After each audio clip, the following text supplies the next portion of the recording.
हे बेटी कुंती मैं ये बालक बर 5 बेटी बना देता हूँ, बेटी बना के नारा फूला से हित ओला डाल देता हूँ ते जल में बहा देवे कुंती।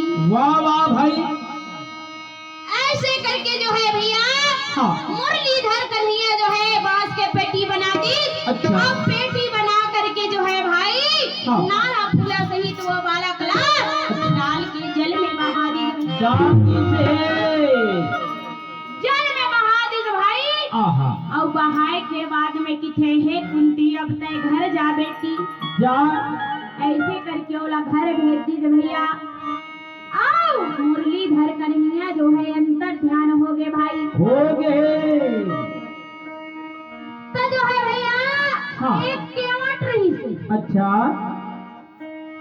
केवट रही से जेखर नाम अधीरथ। अधीरथ नाम रही और घर पत्नी के नाम रही से राधा। राधा। राधा नाम रही से भाई उखर मन के बाल गोपाल एको झंडी रही से कथा।